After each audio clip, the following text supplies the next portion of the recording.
All right. Okay, thanks, Hannah. If anybody else wants to let me know how they're doing, that'd be great. All right, so we are going to, let me just make Hannah a co-host. There.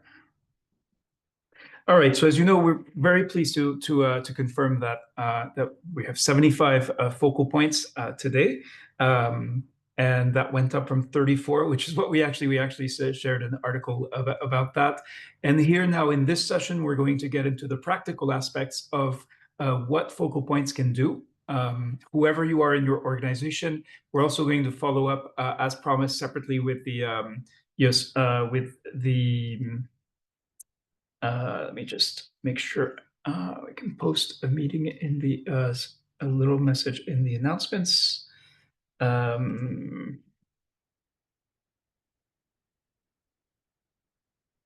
There.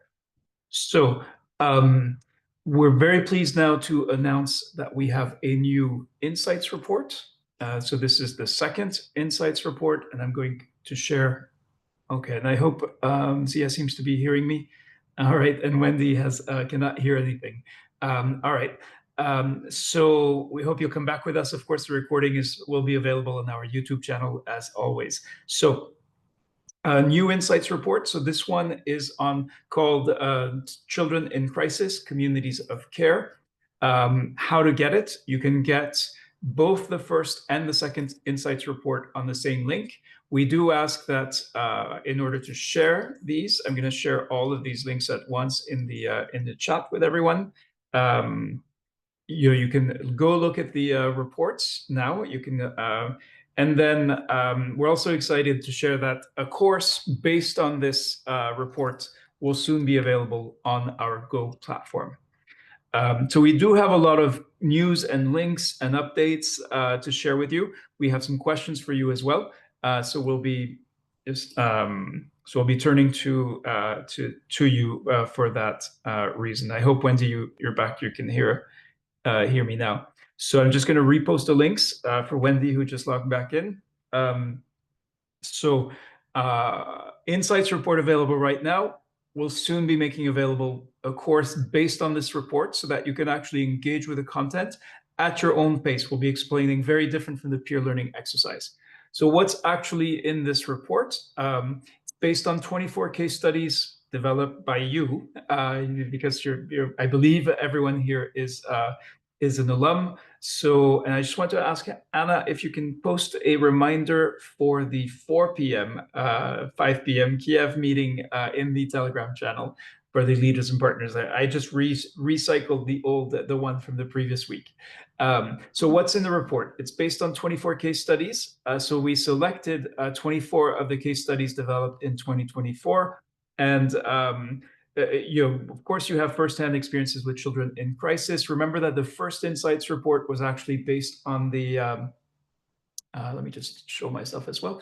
The first insights report was based on the application. 873 practitioners had shared a lot of insights, a lot of experiences at the stage of the application. So this is the first report where we're actually analyzing what participants shared in their case studies around PFA for children.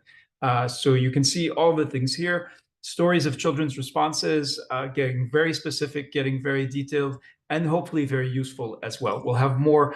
In principle, you received on your email, unless you've unsubscribed from the PFA for Children mailing list for this network, you've received the links and all of the information that you need as a potential reader. But we do have some specific questions for you as a focal point or as a leader or partner. If you chose not to become a focal point, you're still welcome to attend these meetings. So I'd like to start with Mohammed.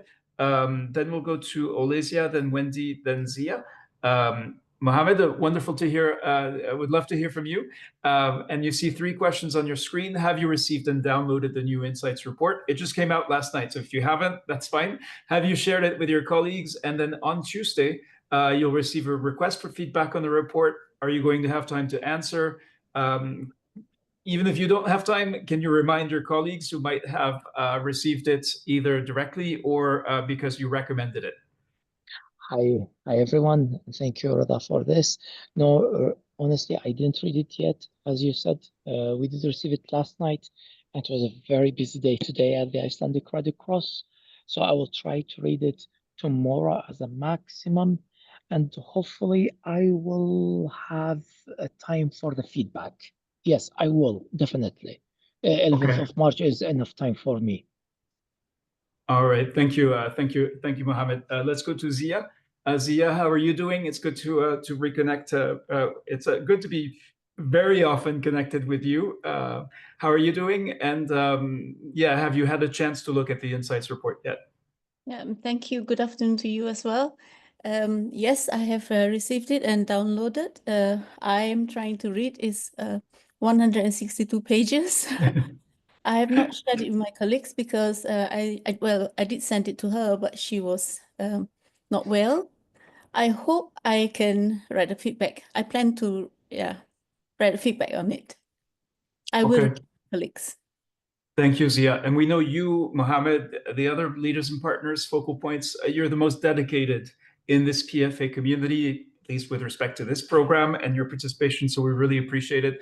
And again, the reason we're offering, we're going to very soon be making available a course that will invite leaders and partners and Focal Points to test the course first and to have early access as promised, is because it's not designed to be read from cover to cover. You can really pick and choose. And so the course will make it easier to actually tap into that experiential knowledge, what you and your colleagues know because you are there every day.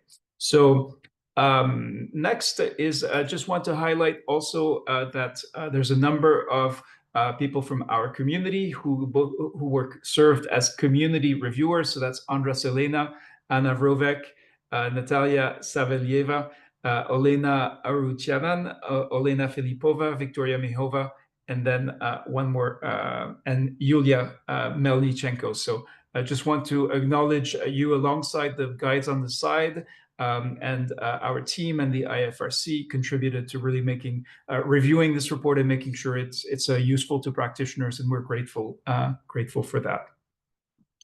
So next, we have, just want to highlight that we do have key learning points for PFA Connect 1 and 2 coming out.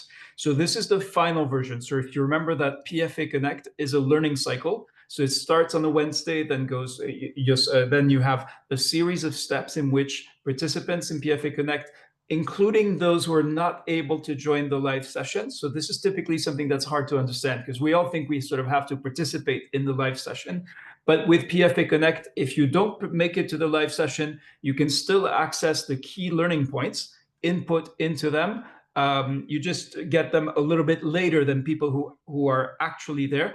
And you can also contribute by sharing your experience on one of the topics that is the subject, and that is then incorporated. So even if you're not there, you can contribute in writing. And I know many Focal Points already have. So we have the first key learning points. We'll be sharing the links. Actually, yeah, we have the links now, but it's not live yet. We have one final step, but you'll see this is a very short document.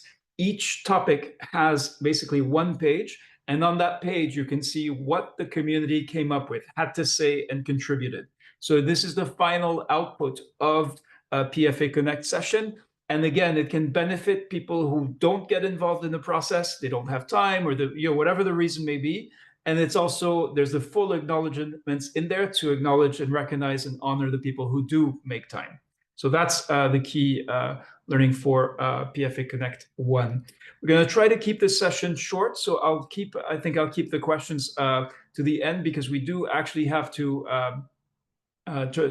finish the translation of the Ukrainian, so I can hand over to my Ukrainian colleagues who will be doing the session in Ukrainian at 4. So early access, one of the things we told leaders and partners is that we provide early access to new peer learning opportunities. So that's what I'm going to tell you about next. First of all, note the new dates. I'm going to see if I can actually paste them in here somehow. Yes. So for English speakers, it is from the 31st of March to the 15th of April. But we're going to start enrollment. We can actually enroll now, I believe. We'll check it. I'll tell you exactly in a minute. So that is the peer learning exercise, is moving to a new platform that we hope will make it easier for your colleagues who decide to take the peer learning exercise. So this is just the exercise in which you develop a case study. All of you, I think, here have been through it. So how to enroll? First of all, note that the start dates have changed. So if you noted the dates before, I'm just pasting in for Ukrainian cohort 4, we have the links available. And of course, you all have taken the peer learning exercise because that was the only peer learning activity that we offered in 2024 starting out. We're now scaling up and expanding the range of activities. And so, but really for your colleagues, and this is where we'd like to know by March 7th, we promised early access, so we'd like to know how many seats you would like reserved for colleagues, for staff and volunteers from your organization. We'd like to ask, what is the best way to share the invitation with colleagues? And do you wish to support this cohort as mentor, facilitator, or guide? Now, we don't have a slide on this, but this includes those of you, if you have facilitation experience, and there's a job description and a profile that if, in addition to being an alum, you have the requisite competencies, we are looking for actively seeking new facilitators. So this would be whether it's a voluntary role in which you can contribute a few times or a few sessions, or a role really supporting the entire exercise. We're opening that up for alumni as potentially a paid consultancy alongside those who choose to volunteer and support their colleagues. So we're really looking for that support. So I'd like to go to perhaps Olesia and Wendy, just to ask if for the next iterations of the peer learning exercise, I'm just asking you to unmute. If you'd like us to reserve seats for your organization, what's the best way to share the invitation? I think, Wendy, you've already shared in the past about that, but just to update us. And then, are you interested in supporting these upcoming cohorts? So for me, I can definitely help as a mentor. I can't do facilitator or guide at the moment because I've got to move house. But for sharing within the organisation, I think a couple of spaces this time round, maybe some more, but I will do my normal and share it in the newsletters and on LinkedIn and everywhere else that I can think of. So I will do that, Rita. Okay, wonderful, and thank you so much. I saw the post on LinkedIn and had some very strong responses. Really, with just one click, each focal point, each leader and partner is in a position to help us. And Wendy, you've really demonstrated that. Now, the other news we have for you is direct access to the e-learning module. So yes, the purpose, again, this is a basic introduction for any of your colleagues, whoever they are, as long as they have internet access and can read and write in one of the available languages. If they've never had PFA for Children training, this is what you should encourage them to take. And we've simplified the process to access it. It's the same e-learning module as the one available on Child Hub, which is a wonderful site. We're actually doing a webinar with them on Thursday. But we also wanted to make this available through the platform that our community is getting to know, this new Go platform. So we have all of the links here. And you can just share these links. You don't need to ask for permission. There's no application process. And it does take, so we advertise it as 20 minutes. The feedback so far is that actually it takes it takes more time than that. So I think more reasonable is an hour to an hour and a half. There is certification offered at the end. And it's really about getting people who have no PFA for Children sort of training. They've probably done PFA if they interact with children, but they don't know it. So just wanted to know if maybe we can hear again from Zia, if how many colleagues in your organization have no PFA for Children experience? How many of them have completed the e-learning module, and what can you do to encourage everyone in your organization to learn the basics about PFA? Yeah, as for how many colleagues in my organization have no PFA for Children, I'm not sure, but I know 2 of them that I have sent the link to, they have completed. And I don't know how I can encourage them because these are the person that I encourage. I sent the link personally, and they work with me, under me, and that's why they took it. Okay, wonderful. Yeah, yeah. All right, thank you. All right, all right. Last but not least, we have new self-guided peer learning courses. So these are based on the insights reports. And so this is different. You know, the peer learning exercise represents, so you have to really put in the hours and you have to show up for the live sessions. Some of them are optional, but others are not. You have to produce something by a deadline, and that's the peer learning exercise. And we're impressed. We've got nearly 500 practitioners who've successfully completed all the steps in the peer learning exercise.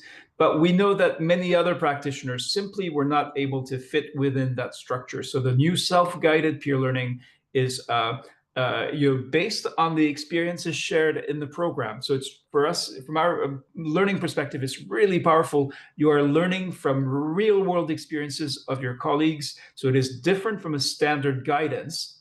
It's not technical knowledge that we'll be focusing on, but it's really so you can learn anytime at your own pace.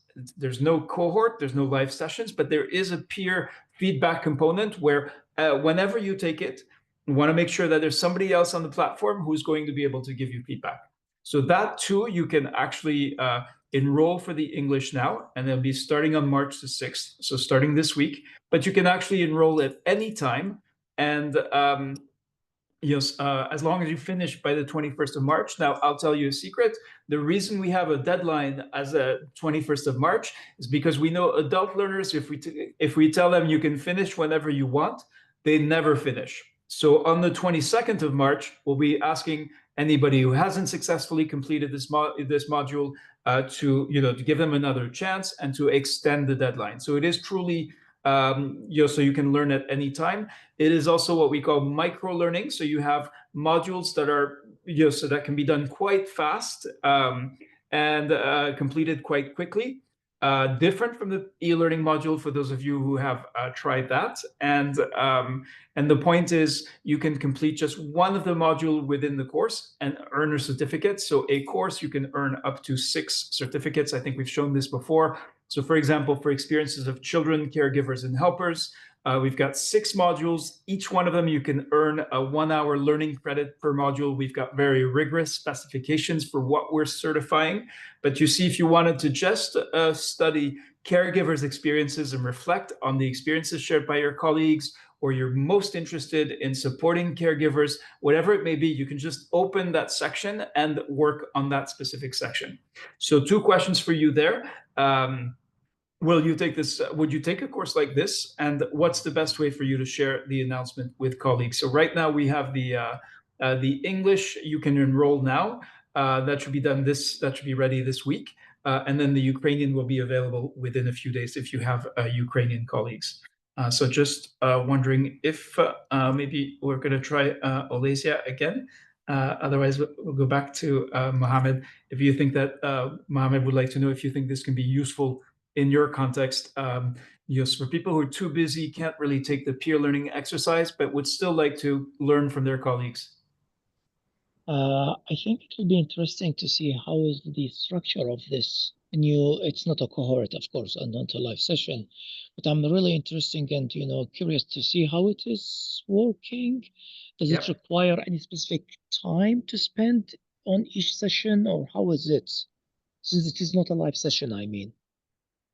No, that's the point. And so what you do is it's fully asynchronous. So you basically engage with the content of the insights report, but then you have to answer questions in writing. And those questions are sent to another colleague who's also taking the course. So and that gives you feedback. So it's a little bit like the peer learning process we do in the peer learning exercise, but it's much simpler. There are just 2 questions people have to answer, and the feedback is simpler. It's anonymous, but you have the option of actually saying, hey, this is Reda. I really like what you wrote. Would you be interested in connecting? And so you have that, and you can do that at any time. And we may invite people to a live session so they can actually meet when they either start or finish this. We haven't worked that out yet, but the idea is really so you can really learn at any time. But that's a great question. And as there will be a case study also, like the cohort that we already finished earlier. No, so in this you do not do a case study, but for example, if you go to module 2 on caregivers experiences, you will actually read a thematic summary based on all of the caregivers experiences shared in this program, and then you'll be asked to reflect on it and then relate that back to your own practice. What can you learn from this? And then second, what would you do differently in the future using, having seen what your colleagues are doing and how they're doing it?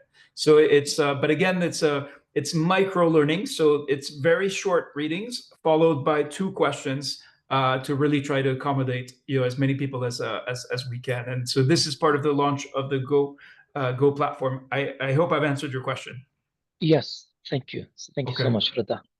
And so leaders and partners, both English and Ukrainians, again, the English language group is much smaller, but that makes each of you even more special.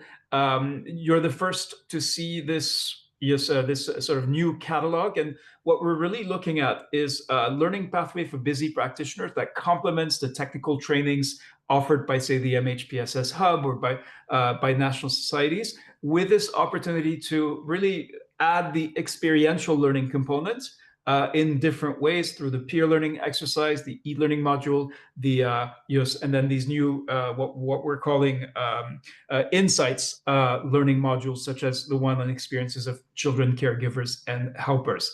So that's it. We wanted to keep it short today, and as I said, we do have resulting from my confusion about the start time, I have less time than I thought I would to complete the translation of this deck into Ukrainian.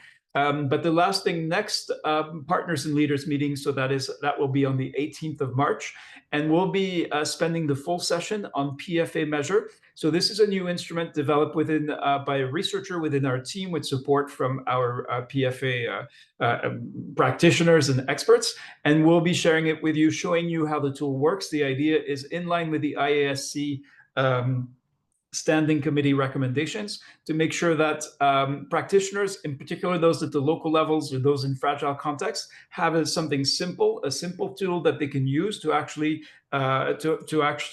determine, measure if and how the well-being of children is improving due to PFA intervention at that crisis moment, or due to the sort of project activities around that child or group of children. So again, I won't go into it today, but yes, on the 18th, that will be, I think, our main focus. We'll have lots of other exciting announcements and updates, but really, this will be on how. This is a little bit about how we develop the framework, and we'll be looking for feedback from leaders and partners. So that is going forward. We've already mentioned this once, but wanted to mention it again. So that is it for the formal briefing and updates. Thank you for the inputs. Before we close, just want to make sure to open up if there are any further questions, comments, or feedback about how these activities are now.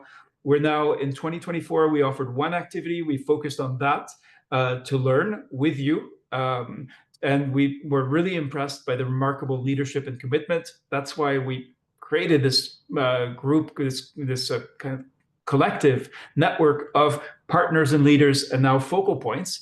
And now we're really scaling up and expanding the number of activities and the types of activities as well, now that we have a better sense of what actually will help meet the needs of this community and address gaps that are not currently being met. So any questions or comments before we close? All right, wonderful. Well, thank you once again. I have actually pasted into the chat the key learning points. So again, leaders and partners are the first to get the final versions of these documents outside of the Geneva Learning Foundation and the IFRC. So do download them. We'll be sharing them. You'll receive an email with the links. They'll be up on our Zenodo repository. So Zenodo is this repository hosted by the CERN. We'll put it there. There may be an EU repository where we also upload that, as well as on the IFRC website. So once again, thank you. Wishing you a productive afternoon, and wish me luck getting everything ready for my Ukrainian colleagues, please. All right. Wishing you a wonderful, productive afternoon. Thank you so much. Thank you. Bye-bye. Thank you. Thank you, Rita. Bye. Thank you.